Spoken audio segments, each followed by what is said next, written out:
আল্লাহ সুবহানাহু ওয়া তাআলা আমাদেরকে খেলার ছলে সৃষ্টি করেন নাই, তাই করেছেন কি? আল্লাহ সুবহানাহু ওয়া তাআলা এই পুরো মহাবিশ্ব, আসমান জমিন, সাত আকাশ, এই পৃথিবী, জিন ও মানব জাতি, এই সব কিছুই একটা মহৎ বিশাল উদ্দেশ্যকে সামনে রেখে সৃষ্টি করেছে। আল্লাহ পাক কিন্তু খেলার ছলে এগুলো সৃষ্টি করেন নাই। আপনারা একটু আমার সাথে মনোযোগ দিবেন, তাহলে আলোচনা করে মজা পাওয়া যাবে ইনশাআল্লাহ। খেলার ছলে আল্লাহ পাক কোনো কিছুই সৃষ্টি করেন নাই। উদ্দেশ্যটা কি? উদ্দেশ্য হচ্ছে আল্লাহ পাক বলছেন সূরা মুলকের মধ্যে। কোন সূরা? সূরা মুলক। আমরা রাতের বেলা তেলাওয়াত করার অভ্যাস করবো ইনশাআল্লাহ। এটা গুরুত্বপূর্ণ আমল এবং সুন্নাহ। এই সূরার প্রথম দিকে আল্লাহ পাক বলেছেন আল্লাযী খালাকাল মাউতা ওয়াল হায়াতা লিয়াবলুয়াকুম আইয়ুকুম আহসানু আমালা। লিয়াবলুয়াকুম আইয়ুকুম আহসানু আমালা। আল্লাহ পাক এই জীবন মৃত্যু মানে পুরো বিষয়গুলো সৃষ্টি করেছেন একটা উদ্দেশ্যে। উদ্দেশ্যটা হচ্ছে লিয়াবলুয়াকুম আইয়ুকুম আহসানু আমালা। আল্লাহ পাক দেখতে চান আমাদের মধ্যে আমলে শ্রেষ্ঠকে। আল্লাহ পাক দেখতে চান আমাদের মধ্যে আমলে আহসানকে। আহসান শব্দটা কি? আহসান। হাসান মানে হলো উত্তম, আহসান মানে সবচেয়ে উত্তম, কবির মানে হলো বড়, আকবার মানে কি বলেন? সবচেয়ে বড়, সগীর মানে ছোট, আসগর মানে সবচেয়ে ছোট। তো এখানে যে শব্দটা ব্যবহার করা হয়েছে এটাকে আমরা আরবি ব্যাকরণের ভাষায় বলি ইসমে তাফজিল, আর ইংরেজিতে বলি সুপারলেটিভ ফর্ম। কি ফর্মস? সুপারলেটিভ তো বোঝেন, যেটা দিয়ে সর্বোচ্চটা বোঝায়। এখানে হাসান এর সুপারলেটিভ হচ্ছে আহসান। আল্লাহ পাক দেখতে চান এই দুনিয়াতে আমরা আমলে আহসানকে। সুবহানাল্লাহ। আল্লাহ পাক দেখতে চান না গরু খাওয়া মুসলিমকে। আল্লাহ পাক দেখতে চান না জুমার দিনে কে নামাজ পড়তে আসে। আল্লাহ পাক দেখতে চান না ঈদের দিনে কারা নামাজ পড়তে আসে, রমজান মাস আসলে কারা মুসল্লি হয়। আল্লাহ পাক এটা দেখতে চান। আল্লাহ পাক কি দেখতে চান? আমলে আহসান। আহসান হতে হলে কি গতানুগতিক মুসলিম হলে চলবে, না শক্ত মুসলিম হতে হবে? কোনটা? মুসলিম এখন বাংলাদেশে মোটামুটি দুই প্রকার। একটা হচ্ছে সুবিধাবাদী মুসলিম, আর একটা হচ্ছে প্রকৃত মুসলিম। সুবিধাবাদী মুসলিম কেমন? নামাজও পড়বো, সুদও খাবো, আমি যাকাতও দিব, এদিকে ঘুষও নিব। ধরেন যে বছর বছর হজ উমরা করলাম, আবার অন্যের সম্পদ আত্মসাৎ করছি, মানুষের উপর জুলুম করছি। মানে যে অংশটুকু পালন করতে আমার কোনো সমস্যা নাই, ওই অংশটুকু আমরা পালন করতে কোনো সমস্যা মনে করি না। আর যে অংশগুলো পালন করলে আমার দুনিয়ার ক্ষতি হয়, দুনিয়ার স্বার্থ ক্ষুণ্ণ হয়, সেগুলো আমরা পালন করতে চাই না। এই ধরনের মুসলিমটাকে কি বলে? সুবিধাবাদী মুসলিম। ইংরেজি একটা সুন্দর শব্দ আছে, শব্দটা হলো Protestant version of Islam. Protestant version of Islam, যে প্রোটেস্ট্যান্ট খ্রিস্টান আছে, প্রোটেস্ট্যান্ট খ্রিস্টান, ওই রকম প্রোটেস্ট্যান্ট মুসলিম মানে সুবিধাবাদী মুসলিম। তো সুবিধাবাদী মুসলিমদের জন্য কি জান্নাত? মুসলিম কাকে বলে? মুসলিমের সবচেয়ে সেরা এক্সাম্পল আল্লাহ পাক কোরআনে যেগুলো দিয়েছেন তারা হচ্ছেন নবীগণ। তারা কারা? এবং সর্বশ্রেষ্ঠ নবীকে মুহাম্মদ রাসূলুল্লাহ সাল্লাল্লাহু আলাইহি ওয়াসাল্লাম। সেই সর্বশ্রেষ্ঠ নবী মুহাম্মদ সাল্লাল্লাহু আলাইহি ওয়াসাল্লামকে আল্লাহ পাক একজন নবীর দৃষ্টান্ত দিয়ে মুসলিম হওয়ার কথা বলছেন, মানে মুসলিম হওয়ার উৎসাহ দিচ্ছেন। কিভাবে? সেই নবীর নাম হচ্ছে ইব্রাহিম আলাইহিস সালাম। আল্লাহ পাক সূরা বাকারা পড়ে দেখবেন, শুরুর দিকে আছে, প্রথম পারার একদম শেষের দিকে।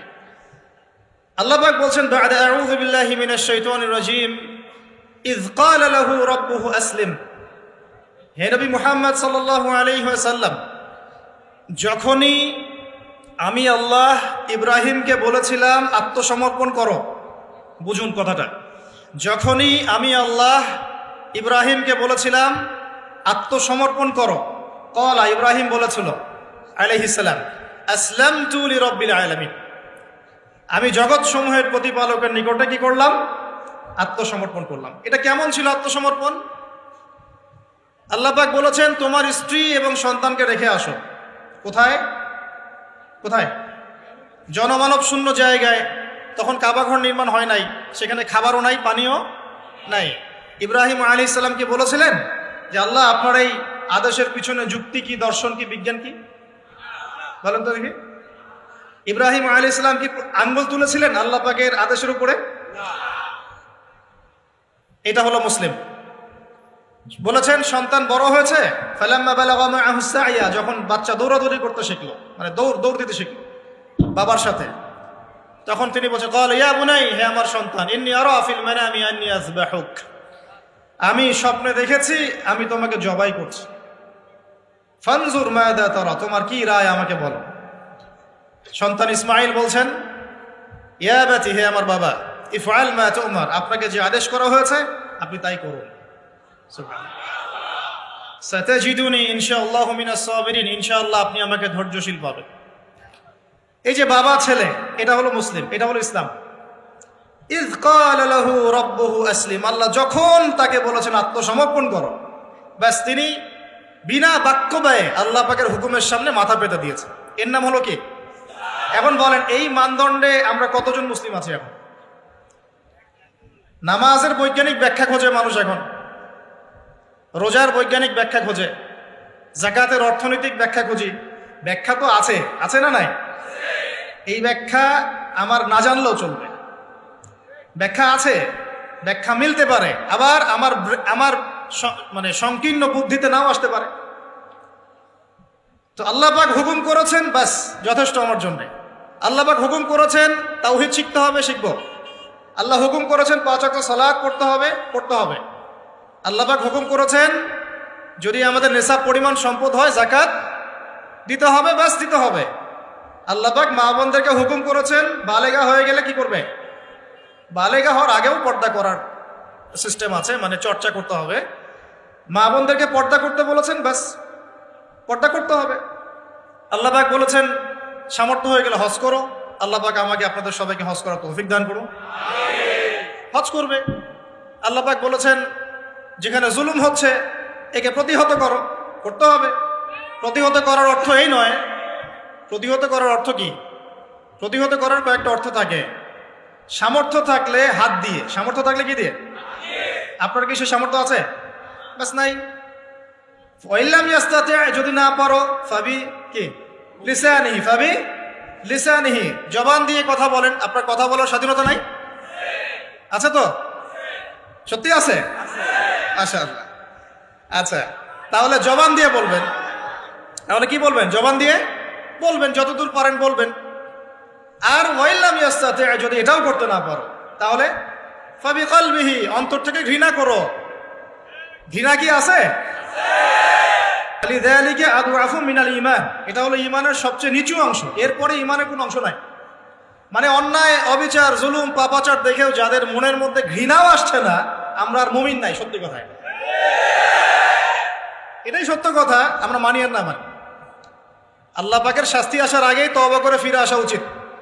আল্লাহ পাক তৌফিক দান করুন। তো ইসলাম বোঝাচ্ছিলাম যে দেখুন, যখন আল্লাহ পাকের যে হুকুম চলে আসবে তার সামনে আত্মসমর্পণ করার নাম কি? ব্যাস এই হলো ইসলাম। এখন বলেন সত্যিকার অর্থে আমাদের সমাজে এই সুবিধাবাদী মুসলিমদের সংখ্যা বেশি না প্রকৃত মুসলিমদের সংখ্যা বেশি? আল্লাহ পাক বলেছেন আমাদেরকে প্রকৃত মুসলিম হতে। আল্লাহ পাক দেখতে চান, এই সৃষ্টির উদ্দেশ্য কি? আল্লাহ দেখতে চান সবচেয়ে শ্রেষ্ঠ মুসলিম কারা। সুবহান সুবহানাল্লাহ। আল্লাহ পাক আমাদেরকে শ্রেষ্ঠ মুসলিম হওয়ার তৌফিক দান। এখন এই কাজটা তো সহজ না। কাজটা কি সহজ? কাজটা কিন্তু এত সহজ না। তো কাজটাকে সহজ করার জন্য আমরা আল্লাহর তৌফিক কামনা করি। আল্লাহ পাক আমাদের সবাইকে তৌফিক দান করুন। সর্বপ্রথম আল্লাহ পাক আমাদেরকে দান করুন আল্লাহ পাকের রহমত। আল্লাহ পাক আমাদেরকে দান করুন আল্লাহ পাকের মারেফত, আল্লাহ পাকের দ্বীনের বুঝ, নেক হায়াতের মধ্যে বরকত এবং সঠিক বেঠিক ভালো মন্দ বোঝার ক্ষমতা এবং হক চিনে গেলে তার উপর অটল থাকার তৌফিক। আল্লাহ পাক আমাদের সবাইকে এগুলো দান করুন। এখন আজকের যে কথাটা বলতে চাচ্ছি যে আমরা যদি আমাদের জীবনটা কাজে লাগিয়ে আল্লাহ পাকের রেজামন্দি হাসিল করতে চাই, সমকালীন ফিতনাময় প্রেক্ষাপটটা আরো কঠিন বেশি। আগের প্রেক্ষাপটটা যতটা কঠিন ছিল আস্তে আস্তে প্রেক্ষাপট কি হচ্ছে, আরো কঠিন হচ্ছে। যেমন পুরো বিশ্বের ক্ষমতা একসময় মুসলিমদের হাতে ছিল, এখন আছে কি? পুরো বিশ্বের অর্থনৈতিক চালিকা শক্তি একসময় মুসলিমদের হাতে ছিল, এখন কি আছে? পুরো বিশ্বের আপনার বিজ্ঞান প্রযুক্তি বলেন, সামরিক বিষয়গুলো বলেন, সেনাবাহিনী বলেন, হ্যাঁ, রাষ্ট্রীয় কাঠামো বলেন, খেলাফা বলেন, যত বড় বড় কথা শব্দগুলো, এগুলো একসময় মুসলিমদের হাতে ছিল। কাদের হাতে ছিল? এখন কি পুরো বিশ্বের কন্ট্রোল মুসলিমদের হাতে আছে? পুরো বিশ্বের অর্থনৈতিক কন্ট্রোল আছে? পুরো বিশ্বের পলিটিক্যাল কন্ট্রোল, পুরো বিশ্বের এই যে বড় বড় অস্ত্রশস্ত্রগুলো মুসলিমদের হাতে আছে? মিডিয়াগুলা, প্রযুক্তি? তো এখন প্রেক্ষাপট তাহলে আরো বেশি জটিল। তার উপরে আবার সামাজিক ফিতনা আছে, বেপর্দার ফিতনা আছে, সমকামিতা আছে, পর্নোগ্রাফি আছে, জুয়া আছে, কিশোর গ্যাং আছে, মাদকাসক্তের সয়লাভ আছে, বেপর্দা নারীদের সয়লাভ আছে, আছে না? মিডিয়ার প্রোপাগান্ডা আছে, জুলুম আছে, কত কি আছে। এই সব কিছু মিলায় এই যুগে তো চলা আরো কঠিন কিনা? এই যুগে চ্যালেঞ্জটা আরো কঠিন কিনা? এজন্যই এরকম একটা যুগের কথা বলে নবী সাল্লাল্লাহু আলাইহি ওয়াসাল্লাম সুসংবাদ দিয়েছেন আমাদেরকে। কি সুসংবাদ? নবীজি বলছেন, ইন্না মিন ওয়ারাকুম জামানা সাবরিন, বলেন সাল্লাল্লাহু আলাইহি ওয়াসাল্লাম, তোমাদের সামনে একটা কঠিন সময় আসছে, কঠিন সময়। উদাহরণ দিতে গিয়ে নবীজি বলছেন সময়টা এমন কঠিন যে হাতের মধ্যে আগুন ধরাটা যতটা কঠিন, হাতে ঈমান ধরে রাখা অত কঠিন হবে। আগুন ধরা কঠিন না সহজ? আগুন ধরা কঠিন না সহজ? নিঃসন্দেহে কঠিন। তাহলে ঈমান ধরে রাখাটাও হবে ওই রকম কঠিন। তার মানে বুঝতে পারছি এখন আমরা যারা ঈমান নিয়ে চলাফেরা করার দাবি করছি কিন্তু ওই রকম হিট ফিল করছি না, তাহলে ঈমানেও সমস্যা নাকি? আচ্ছা, নবীজি বলছে সুসংবাদ হচ্ছে ওই জামানাতে যদি তোমরা আমার সুন্নতের উপরে অটল থাকতে পারো, ভালো করে শোনেন দিনী ভাইরা, ওই রকম ফিতনাময় পরিবেশে কঠিন জামানায় যদি তোমরা আমার সুন্নত, আমার আদর্শের উপরে অটল থাকতে পারো, আল্লাহ পাক তোমাদেরকে 50 জন শহীদ সাহাবীর নেকি দিবেন। তাহলে আমাদের তো পথ পেয়ে গেলাম। আমরা কি এই সমাজ থেকে এখন পালিয়ে যাব, না এখানে থেকেই পরিবর্তনের চেষ্টা করবো? কোনটা? ব্যাস, আমাদের কাজও পেয়ে গেলাম। এখন এই পুরো কাজ, নিজে আমল করা, দিন শেখা, পরিবার, সমাজ, দিনের দাওয়াত, এই সব কিছুকে একসাথে রেখে, সামনে রেখে মোটামুটি ভাবে 5টা কাজ আমাদেরকে করতে হবে। রাজি আছেন ইনশাআল্লাহ? কয়টা কাজ করবো ভাই? আসলে বললে অনেক বলা যায়, কিন্তু এতগুলো আপনি মনে রাখতে পারবেন না। আর আমি একটা জিনিস আপনাদেরকে বলে দেই যে একদিনের ওয়াজ মাহফিল দিয়ে দিন কায়েম হবে না। কথা বুঝতে পারছেন? এই যে ওয়াজ হলো, আয়োজন হলো, আপনারা আসলেন, লেকচার শুনলেন, আমি আসলাম 8 ঘন্টা জার্নি করে, আবার 8 ঘন্টা জার্নি করে গেলাম, 1-1.5 ঘন্টা আলোচনা করলাম, এটাই সব কিছু না। এখানে আপনাদের নিবেদিত প্রাণ কিছু ভাই তৈরি করতে হবে, যারা এখানে দিনের মেহনত করবেন, দাওয়াতের মেহনত করবেন, শিক্ষা প্রতিষ্ঠান গড়ে তুলবেন, একটা কমিউনিটি গড়ে তুলবেন, এক কথা একটা ইসলামী কমিউনিটি গড়ে তুলবেন। এটা না হওয়া পর্যন্ত একদিনের মাহফিল দিয়ে কিচ্ছু হবে না। তা আপনারা কি একদিনের মাহফিল করতে চান, না দিনের দাওয়াতের কাজ সারা জীবন করতে চান? কোনটা? আল্লাহ কবুল করুন।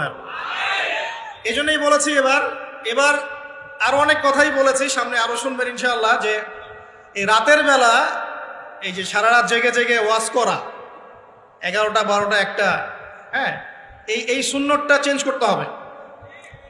এই সুন্নতটা কি করতে হবে? চেঞ্জ করতে হবে। সর্বোচ্চ রাত 10টা যথেষ্ট। কারণ হচ্ছে এখান থেকে যদি বাসায় যাই, রাস্তায় তো আমার 4-5-6 ঘন্টা চলে যাবে, রাতের ঘুম নাই। এভাবে যদি দিনের পর দিন কেউ রাতে না ঘুমায়, শরীর ভালো থাকবে? ওই রকম সতেজ মাথা নিয়ে কি দিনের কাজ করতে পারবো? আর আপনারা রাত জেগে জেগে ওয়াজ শুনলেন, ফজরের নামাজ নাই, লাভ হলো? এজন্যে এবার অনেক মাহফিল আমি নিজেও ক্যান্সেল করে দিয়েছি। ভাই মাহফিল আমি এভাবে করতে পারবো না, আল্লাহর রাস্তায় মাপ চাই। যদি বাদ জোহর বা বাদ আসর বলেন যেতে পারবেন, তাহলে বাসায় গিয়ে রাত্রেবেলা ঈশার নামাজ পড়ে ঘুমানো যাবে, ফজরের পর থেকে পড়াশোনা করা যাবে। মানে সুন্নতের খেলাফ কোনো কাজ করে কিন্তু দিন কায়েম হবে না ইনশাআল্লাহ। আমি আশা করি অন্যান্য ওলামায়ে কেরামরাও এগুলো নিয়ে কথা বলবেন, এবং আমাদের এই যে চলমান একটা রাত জাগার একটা খারাপ অভ্যাস, এটাকে দূর করতে হবে। এই জন্য 11টা ঠিক আছে, 11টা টাইম পারফেক্ট।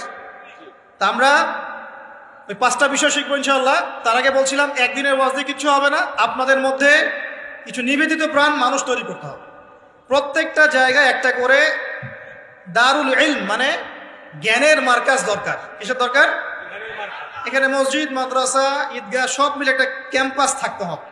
এখান থেকে দিনই ইলম শেখানো হবে, ছেলে মেয়েদেরকে দিন শিক্ষা দেওয়া হবে, মা বোনদের জন্য দিন শেখার ব্যবস্থা থাকবে, জেনারেল শিক্ষিত ভাইদের জন্য কোর্স থাকবে, দাওয়াতের মেহনত থাকবে। এভাবে যখন একটা কমিউনিটি গড়ে উঠবে তখন বাংলাদেশের মধ্যে আরো আমূল পরিবর্তন আসবে ইনশাআল্লাহ। আল্লাহ পাক আমাদের সবাইকে এই কথাগুলো বোঝার তৌফিক দান। তো কথা বললে ভাই অনেক কথা বলা যায়, মোটা দাগে 5টা আমাদের কর্তব্য এখন আল্লাহ পাক আমাদের সবাইকে করার তৌফিক দান করুন। এক নাম্বার হচ্ছে দুনিয়ায় সফল হতে, পরকালে আল্লাহ রেজামন্দি হাসিল করতে এবং দ্বীন ইসলামকে আল্লাহর জমিনে বিজয়ী করতে সর্বপ্রথম আমাদের ঐক্যবদ্ধভাবে যে কাজটা করতে হবে সেটা হলো আল্লাহর দ্বীনের জ্ঞান শেখা, আল্লাহর দ্বীনের ইলম অর্জন করা। একদম মুখস্থ করে নেন আজকের লেকচার। কি অর্জন করা? ইলম অর্জন করা, দ্বীনি ইলম অর্জন করা। আপনি দুনিয়া